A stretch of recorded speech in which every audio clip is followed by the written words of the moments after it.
오늘은 베드로의 첫 번째 설교라고 하는 제목을 가지고 하나님의 말씀을 함께 나누려고 합니다. 사도행전 말씀에는 24편의 설교가 들어있는 책이 사도행전입니다.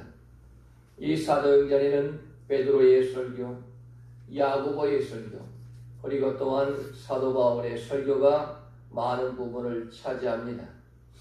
분량으로 보면은 사도행전 내용의 20% 정도가 다 설교의 말씀이다라고 할 수가 있습니다.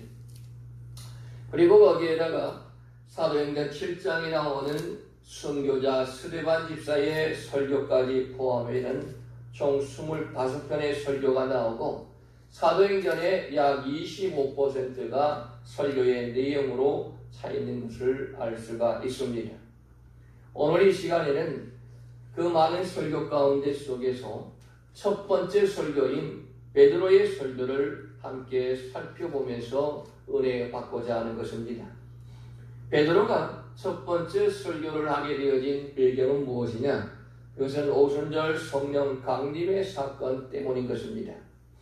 예수님의 말씀에 순종해서 성령을 기다렸던 마가의 다락방의 120 문도에게 오순절날 성령 하나님이 임하시게 되었습니다. 성령 하나님께서 하늘로부터 급하고 강한 바람 소리가 나서 그 집을 가득 채웠고 성령 하나님께서 불의 혀것처럼 갈라져서 각 사람의 머리마다 임하게 되어졌습니다. 성령 하나님께서 그들의 몸을 장악하였고 그리고 그들의 언어를 장악함으로 말미암아 그들의 입에서 방언이 터지기를 시작한 것입니다. 그리고 방언받은 그들의 입에서 하나님의 큰 일을 각각 사람들이 말하게 되어진 것입니다. 이와 같이 놀라운 일들을 보게 되어진 사람들은 이렇게 얘기한 사람들이 있습니다. 그 성령의 역사를 믿는 사람도 있었고요. 그 성령의 역사를 의심하는 사람도 있었고 그들이 세술에 취하여 가지고 중언부언하면서 이상한 말로 한도다 조롱하는 사람들도 있었다라고 하는 것입니다. 그래서 이와 같은 상황 속에서 베드로가 성령 하나님께 이끌려서 설교를 하기를 시작하는 것입니다. 오늘 14절 15절 말씀에 보니까 베드로가 11 사도와 함께 서서 소리를 높여 이르되 유대인들과 예루살렘에 사는 모든 사람들아 이 일을 너희로 알게 할 것이니 내 말에 귀를 기울이라. 때가 이제 삼신이 너희 생각과 같이 이 사람들이 취한 것이 아니라 라고 설교하는 것입니다. 오늘 말씀에 보니까요 베드로가 11 사도와 함께 서서 소리를 높여 이뤘다.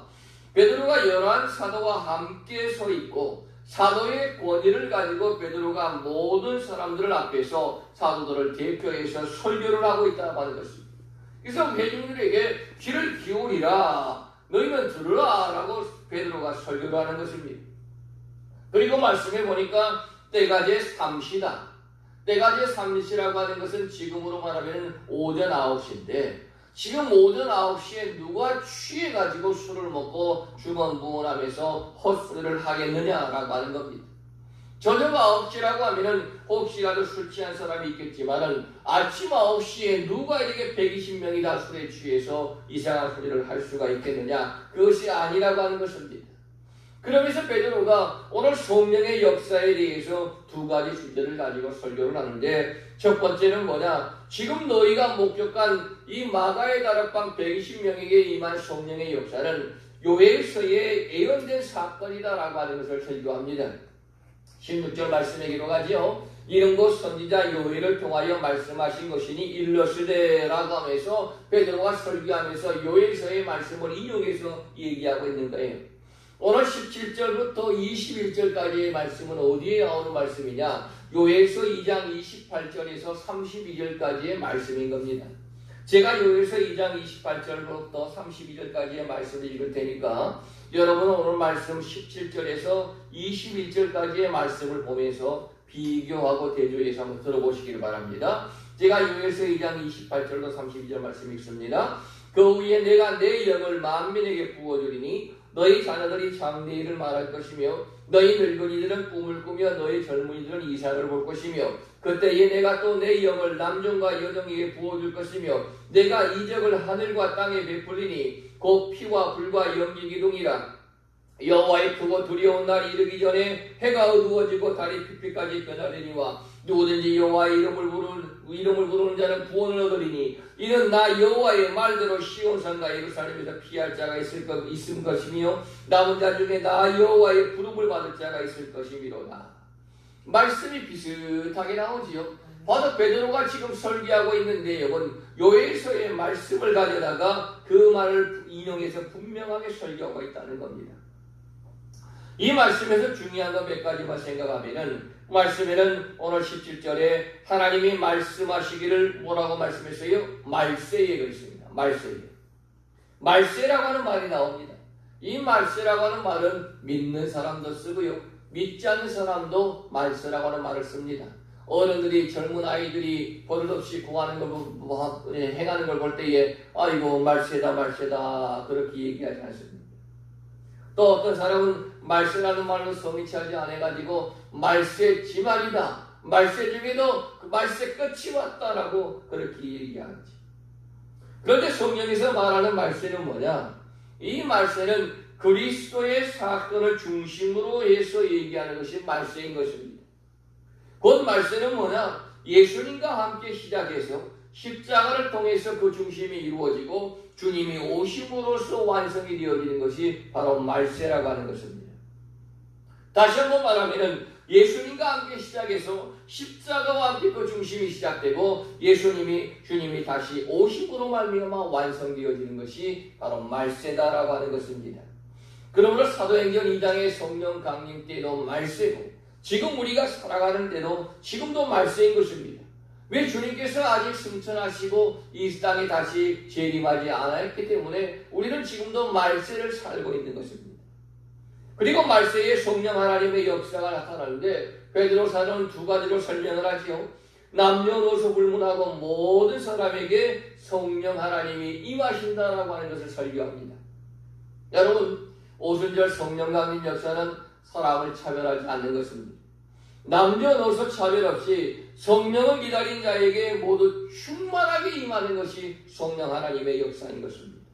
지금도 마찬가지입니다. 남녀노소 불구하고 구별이 있는 것이 없는 것입니다. 성령 하나님은 갈급하고 구하는 자에게 임하는 것이 성령 하나님의 역사인 것입니다. 그런데 교회 생활하다 보면은 가끔 이런 사람들이 있습니다. 나는 요즘 영적으로 가라앉은 상태다. 나는 요즘 설교 시간에 설교가 들리지도 않고 설교만 들으면 잠만 오고 찬송할 마음도 없고 기도할 마음도 없고 이러한 분들이 있습니다.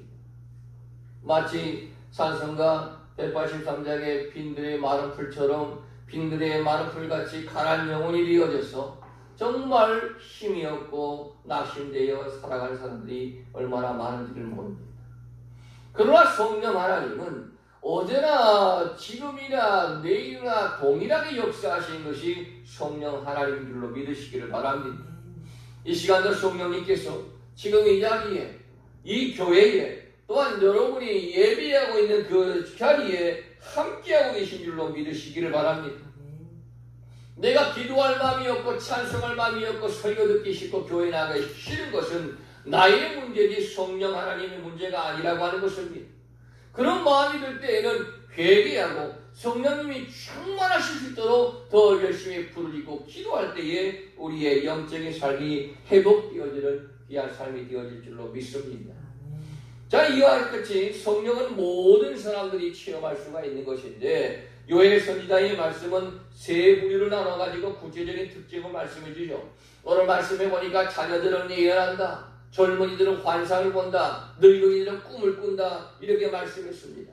자녀들이 예언한다라고 하는 것은 뭡니까? 구약시대에는 하나님께서 선지자들에게 말씀을 주어서 선지자 입을 통하여서 하나님의 말씀을 대언시키고 또한 예언하게 만든 것이 바로 예언하는 것이었습니다. 그러나 자녀들이 예언한다라고 하는 것은 성령 받은 자녀들은 자신과 미래를 알게 되어진다라고 하는 것입니다. 성령받아 성령 충만한 삶을 살게 되면은 내가 무엇을 위해서 살아야 되고 어떻게 살아야 되고 누구를 위하여 살아야 되는 것을 분명히 알 수 있게 되어진다고 하는 것입니다. 이런 자신의 미래를 예언한다라고 하는 것입니다. 젊은이는 환상을 본다라고 하는 것은 보통 젊은이들이 가지고 있는 좋은 대학 가고 좋은 직장 가지고 취직해서 결혼하는 그런 환상을 보는 것이 아닙니다. 여기서 젊은이가 환상을 본다라고 하는 것은 내 인생과 젊음을 투자해서 영혼과 진리와 또한 새하늘과 새 땅을 위해서 도전하고 싶은 그런 환상을 갖게 되어지는 것이 바로 젊은이가 환상을 본다는 겁니다. 바로 어떠한 젊은이에게, 바로 성령 받은 젊은이에게, 성령 하나님이 임한 젊은이에게, 성령 충만한 젊은이에게 이와 같은 환상을 보게 하신다는 것입니다. 우리 젊은이들이요 환상을 보게 되어지는 귀한 축복이 마시기를 주의 이름으로 간절히 축원합니다. 늙은이들은 꿈을 꾼다라고 하는 것입니다. 연세 많으신 분들이 가장 두려워하는 것이 무엇입니까? 바로 외로움이고 그 다음에 죽음이라고 하는 것입니다. 외로움과 죽음이라고 하는 것은 아무리 돈이 많아도 해결할 수 없는 것이 외로움과 죽음인 것입니다. 그러나 성령 충만하게 되어지면 나이 많으신 어르신들도 외로움도 극복할 수 있고 죽음에 대한 공포도 극복할 수 있고 주님 나라 가게 될 때에 손들고 주님 할렐루야 하면서 주님 나라에 갈 수 있게 되어지는 놀라운 꿈을 꿀 수 있다라고 하는 것입니다. 마치 갈렙이 85세가 되었어도 여호수아 앞에 나가서 이 산지를 내게 주소서라고 담대하게 외쳤던 것처럼 하나님이 사명을 맡겨주시면 내가 무슨 일인지 할 수 있습니다라고 외쳤던 이 갈렙처럼 늙은이라 할지라도 연세화는 자라 할지라도 성령 충만하게 되어지면 하나님의 일들을 얼마든지 많이 할 수 있다라고 하는 것입니다. 목사님, 이제 내가 나이가 많아서 무슨 일을 할 수가 있겠습니까? 라고 연세 많으신 분들이 얘기하지만은 아닙니다. 성령 충만하면은 성령 하나님께서 함께 하시면은 하나님의 큰 일들을 행할 수 있는 귀한 삶이 되어질 줄로 믿으시고 성령 충만을 위하여 기도하시고 성령 충만하게 되시기를 간절히 원합니다. 오늘 베드로는 오순절 성령을 받아서 방언으로 하나님의 큰 일을 말하는 것이 술에 취해서 얘기한 것이 아니라 요에서의 약속한 성령 받은 자에게 나타나는 역사다라고 강조하면서 증명하면서 얘기합니다. 실제로 그랬습니다. 성령 받은 그들은 남녀노소 불문하고 예수님의 지상 명령을 순종하기 위해서 예언하고 환상하고 꿈을 꾸는 자들이 되어졌다라고 하는 것입니다. 오늘 저와 여러분들도 성령 충만해서 세상의 목표를 가지고 세상만 향하여 가지고 살아왔던 그 모든 것들이 주님을 향하여서 꿈을 꾸고 환상을 보고 애원하는 그러한 삶으로 바뀌게 되어질 줄로 믿습니다. 둘째, 오늘 베드로의 설교 두 번째 핵심의 설교는 뭐냐? 예수님의 사역의 결과로 이루어졌다라고 하는 것입니다. 그 120문도에게 임하였던 성령 강림의 역사는 예수님의 사역의 결과로 이루어졌다는 거예요. 그래서 22절부터 35절까지 예수님의 사역에 대해서 쭉 말씀하는데 사도 베드로가 예수님의 사역을 세 가지로 정리해서 말을 합니다. 첫 번째로 예수님의 삶을 얘기하는데, 자 22절 말씀 봅니다. 22절 말씀에 이스라엘 사람들아 이 말을 들으라. 너희도 아는 바와 같이 하나님께서 나사렛 예수로 큰 권능과 기사와 표적을 너희 가운데서 베푸사 너희 앞에서 그를 증언하셨느니라 라고 말했습니다. 베드로가 예수님의 공생의 3년을 뭐라고 표현했습니까? 권능과 기사와 표적의 시간이었다라고 얘기합니다. 성경 말씀 사복음서에 보면은 주님께서 행하신 일들이 얼마나 많이 나옵니까? 바로 이것이 예수님의 삶이었다. 권능과 기사와 표적의 시간이었다. 그리고 예수님의 삶을 얘기하며 그 다음에는 예수님의 죽으심을 말씀합니다. 23절 말씀해 봅니다. 그가 하나님께서 정하신 뜻과 미리 하신 대로 내어준 바 되었거늘 너희가 법 없는 자들의 손을 빌려 못 박아 죽였다라고 말합니다. 예수님의 죽으심은 우리를 구원하기 위하여 죄 가운데 죄에 빠져 지옥불에 떨어질 수밖에 없는 저와 여러분들을 구원시키기 위한 주도 면모는 하나님께서 성부 하나님의 계획대로 이루어졌고, 그리고 빌라도 또한 헤롯당 종교 지도자들에 의해서 죄 없으신 예수님께서 십자가에 못 박아 죽었다. 예수님의 죽으심을 사도 베드로가 설교합니다. 그 다음에 무엇을 설교합니까? 예수님의 부활을 언급합니다. 24절 말씀해 봅니다. 하나님께서 그를 사망의 고통에서 풀어 살리셨으니 이는 그가 사망에 매여 있을 수 없었음이라. 사망에 매여 있으면 안 되기 때문에 하나님께서 그를 사망의 고통에서 풀어 살리셨다라고 하는 것입니다. 십자가에 돌아가시고 무덤에 갇히신 이 예수님을 성부 하나님께서 부활시켰다라고 하는 것입니다. 그리고 부활에 대한 증거의 말씀을 시편의 말씀을 인용하여서 베드로가 설교합니다. 자, 시편의 저자는 누굽니까? 다윗입니다. 다윗의 시편을 인용해가지고 말씀하는데 시편 16편 8절로 11절 말씀을 인용해서 말씀하는데 오늘 제가 이 말씀을 읽을 때에 여러분들은 본문 25절로부터 28절까지의 말씀을 대조해서 한번 들어보시기 바랍니다. 제가 시편 16편 8절로 12절까지의 말씀을 읽습니다. 내가 여호와를 항상 내 앞에 모심이요 그가 나를 나의 오른쪽에 계심으로 내가 흔들리지 아니하리로다. 이러므로 나의 마음이 기쁘고 나의 영도 즐거워하며 내 육체도 완전히 살리니 이는 주께서 내 영혼을 수월에 버리지 아니하시며 주의 거룩한 자를 멸망시키지 않으실 것입니다. 주께서 생명의 길을 내게 보이시리니 주의 앞에는 충만한 기쁨이 있고 주의 오른편에는 영원한 즐거움이 있나이다. 이 말씀을 인용해서 설교했고 또 한 것은 시편 110편 1절 말씀을 인용했습니다. 여러분 34절 35절 말씀을 보기를 바랍니다. 여호와께서 내 주에게 말씀하시기를 내가 내 원수들로 내 발판이 되게 하기까지 너는 내 오른쪽에 앉아 있으리라 하셨도다. 이 두 가지의 두 곳의 시편의 말씀을 통하여 인용해서 이 말씀한 것은 무엇이냐? 성령의 도움을 받아서 시를 썼던 다윗에게도 분명한 부활 신앙이 있었다라고 하는 것을 엿볼 수 있게 해주는 말씀이라고 하는 것입니다. 그래서 우리는 성경을 볼 때에 이와 같은 것들을 바라볼 수가 있어야 된다는 거예요. 창세기 22장에 아브라함이 이삭을 번대로 드릴 수 있었던 것은 무엇 때문이었겠습니까? 아브라함에게도 부활 신앙이 있었기 때문에 번대로 드릴 수가 있었던 거예요.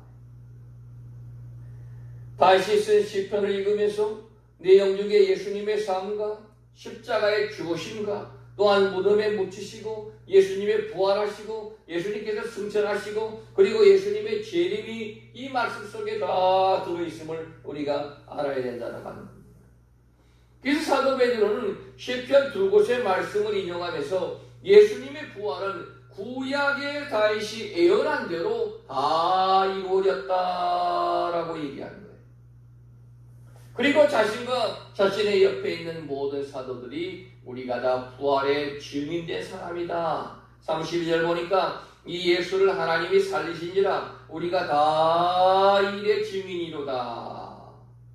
이렇게 베드로는 설교하면서 성령 강림의 사건을 설교하면서 예수님의 삶을 얘기했습니다. 예수님의 죽음을 얘기했습니다. 그리고 예수님의 부활을 얘기했습니다. 그리고 핵심적인 메시지를 말씀하는데 33절 말씀해 봅니다. 33절에 하나님이 오른손으로 예수를 높이심에 그가 약속하신 성령을 아버지께 받아서 너희가 보고 듣는 이것을 부어주셨느니라.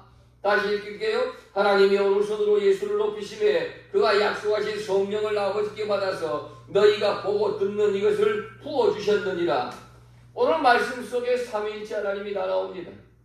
하나님, 예수님, 성령님 다 나옵니다. 그래서 사도 베드로는 성령 충만한 그 성령 강림의 역사를 보고 의심하고 조롱하는 그들을 향하여서 너희가 지금 보고 있는 성령 하나님의 역사는 하나님이 약속하신 성령님이고 예수님이 승천해서 성부 하나님께 받아서 우리에게 보내주신 성령 하나님이다라고 하는 것을 계속해서 강조하면서 36절의 설교의 결론을 맺고 있습니다. 36절 말씀 봅니다. 그런즉 이스라엘 온 증언은 확실히 알지니 너희가 십자가에 못 박은 이 예수를 하나님이 주와 그리스도가 되게 하셨느니라. 할렐루야. 너희가 십자가에 못 박은 이 예수를 하나님께서 주와 그리스도가 되게 하셨다. 성령 강림의 사건을 얘기하면서 예수님의 부활을 말씀하고 있는 거예요. 오늘 사도행전 2장 이 베드로의 설교를 보면은요, 여러분 우리가 생각할 때에 우리가 말할 때에 베드로는 무식하다고 얘기했죠. 고기 잡는 어부였고 무식한 베드로였다라고 우리에게 폭력적으로 얘기하고 있지 않습니까? 그런데 사도행전 2장에 나오는 베드로의 설교를 보면은요, 어마어마한 설교의 내용이 나옵니다. 이 설교의 어떤 정치적인 얘기, 어떠한 문학적인 얘기, 경제적인 얘기, 철학적인 얘기, 그러한 얘기 하나도 없습니다. 누구처럼 어떤 목사처럼 웃기고 유머스럽게 하는 그러한 설교도 없습니다. 그러나 베드로의 설교에는 핵심이 있었습니다. 성령 임재에 대한 구약의 인용의 말씀을 했고, 또한 예수님의 삶과 죽음과 부활을 얘기했고, 또한 부활의 증인이다라고 얘기를 했고, 마지막으로 예수님, 우리의 주님이요, 우리의 구원자요, 예수님께서 우리의 주님이 되어주시고 우리의 구원자가 되어주시고 우리의 모든 삶이다라고 하는 것을 완벽하게 설교하는 내용이 바로 사도 베드로의 설교라고 하는 거예요. 이 어찌 베드로를 보고 무식한 고기잡이 어부다라고 얘기할 수가 있겠습니까? 어떤 신학자보다도 어떤 철학자보다도 유명한 설교자보다도 더 훌륭한 설교가 오늘 베드로의 설교라고 하는 것입니다. 이와 같은 은혜의 말씀을 증거할 수 있는 것이 무엇이겠습니까? 바로 오순절날 성령이 충만하게 임할 때에 성령께서 그의 몸을 장악하고 그의 언어를 장악하고 그의 생각과 마음을 장악하고 성령 충만하게 되실 때에 사도 베드로가 이와 같은 놀라운 설교를 할 수가 있었다라고 하는 것입니다. 여러분, 오늘 베드로의 설교의 결론은 무엇입니까? 바로 성령 충만인 것입니다. 우리가 성도로서 또한 목사로서 직분자로서 하나님의 능력 있는 삶을 살려고 하면 성령 충만함 밖에 없다는 것입니다. 무식한 베드로도 성령 충만하니 온 사람들에게 이와 같이 놀라운 설교를 하고 하루에 3,000명씩 회개하고 돌아오는 역사가 나타나게 되었다는 것입니다. 오늘 코로나19로 말미암아서 이 시대를 살아가는 우리에게 주어지시는 하나님의 말씀이 무엇이겠습니까? 다시 회복하라는 것입니다. 무엇으로? 성령을 통하여서 다시 회복하라는 것입니다. 주 앞에 나오지 못하는 것도 회복하고 우리의 심령이 연약해진 것도 회복하고 우리의 믿음이 떨어진 것도 회복하고 우리의 마음에 불평과 원망이 가득 찬 것도 다 회복하고 하나님 앞을 제대로 섬기지 못한 것도 회복하고 하나님을 위하여 교회를 위하여 주를 위하여 살아가지 못한 것도 다 회복하라는 겁니다. 무엇을 통하여서? 성령 충만을 통하여서 회복하라는 것입니다. 회복하게 되어질 때에 성령 충만하게 되어질 때에 우리의 모든 삶들이 다시 회복되어져서 하나님의 축복 속에 살아갈 수 있게 하실 줄로 믿습니다. 여러분, 성령 충만합시다. 그리고 힘을 냅시다. 오늘 또 저와 우리 가족만 나와서 하나님 앞에 예배를 합니다. 조금 전에도 예배 시작하기 전에도 송파구청에서 직원들이 나와가지고 공무원들이 나와서 여러 가지 상황을 점검을 하고 돌아갔습니다. 그들도 참 쉬는 날인데 쉬지도 못하고 고생들을 많이 하고 있습니다. 아직까지 참 예배가 정상화되지 못하고 있는 것이 너무나 마음이 아픕니다. 그러나 여러분들이요, 이 어려운 시기를 또 잘 지나고 견디면은 더 좋은 아름다운 삶을 우리에게 허락하실 줄로 믿습니다. 요즘에 갈수록 힘이 빠질 때도 있고 참 절망되어질 때도 있고 그렇습니다. 그러나 성령 충만할 때 하나님이 회복의 역사를 허락하실 줄로 믿습니다. 교도소에 있는 한 재소자에게 편지가 왔습니다. 이 친구는 장기 복역을 하고 있습니다. 무기징역을 받은 형제입니다. 벌써 한 20년 넘게 교도소에 있는 것 같습니다. 이 친구는 매주마다 저한테 편지를 써서 보냅니다. 항상 하나님의 말씀으로, 어쩔 때 보면은 이 친구가 목사님이고 내가 성도인 것처럼 느껴질 수 있습니다. 너무나도 은혜로운 말씀을 써가지고 저에게 보내주고 있는 것입니다. 오늘 또 편지를 하나 받았습니다. 편지 보니까 다 읽지는 못하지만은 솔로몬 왕은 하나님께 지혜를 주세요라고 하나님께 간절한 마음으로 구했습니다. 하나님께서 솔로몬의 중심을 보셨고 믿음을 보셨고 하나님 보시기에 정직하게 구했습니다.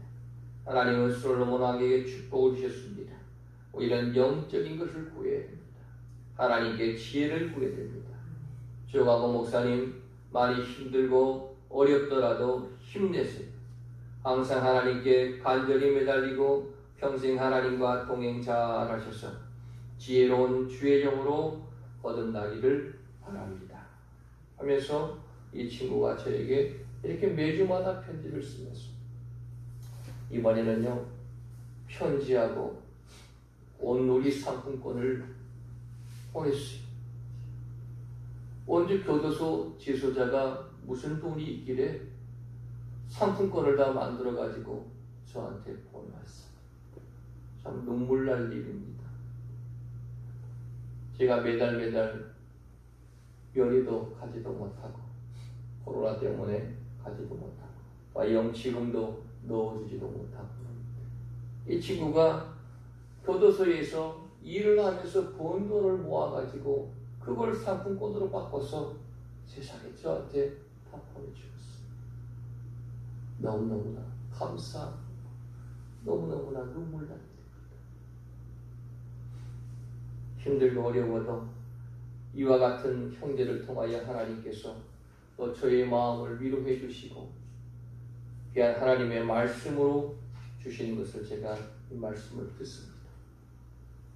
사랑하신 여러분들, 코로나19 시대를 살아가면서 오늘 베드로의 성령 충만한 설교를 다시 한번 생각해 보시길 바랍니다. 그리고 성령 충만할 때에 이겨 나아갈 수 있습니다. 견뎌 나아갈 수 있습니다. 저도 끝까지 견디어 나아갈 겁니다. 저도 이 어려운 시기를 이겨 나아갈 겁니다. 하나님께서 이 은혜 교회를 세우시고 지금 7년이 되도록 하나님이 함께 해주셨는데 지금 코로나19의 어려운 시대를 당했다고 해서 이 어려움을 견디지 못하고 우리가 또 쓰러져 버리고 포기해 버리면 하나님의 마음이 얼마나 아프시겠습니까? 어렵다고 힘들다고 교회를 문을 닫겠습니까? 주님의 피값으로 세운 교회인데 지금 경제적으로 조금 어렵다고 해서 문을 닫으면 교회가 또 하나 없어지면 어떻게 되겠습니까? 여러분, 끝까지 지켜나갈 겁니다. 여러분들이 기도하고 있는 줄로 믿습니다. 여러분의 마음도 교회를 향한 마음이 분명히 있을 것이라고 저는 믿고 있습니다. 단 한 사람만 성도가 있어도 아니 단 한 사람의 성도가 없다 하더라도 끝까지 교회를 지켜 나아갈 겁니다. 여러분 함께 기도합시다. 그리고 성령 충만을 위하여서 기도합시다. 하나님 아버지 은혜와 사랑을 감사합니다.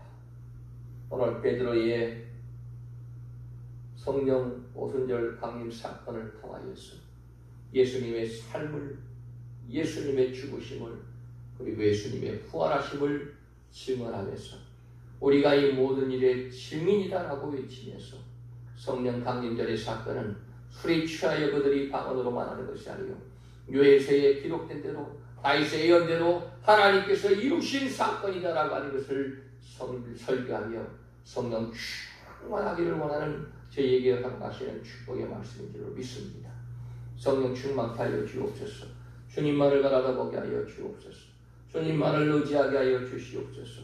그리하여 끝까지 견디는 자는 복이 있다라고 말씀했으니 끝까지 견디어서 이겨 나아가는 우리의 삶이 되어지기를 간절히 원합니다. 하나님 지켜주시옵소서.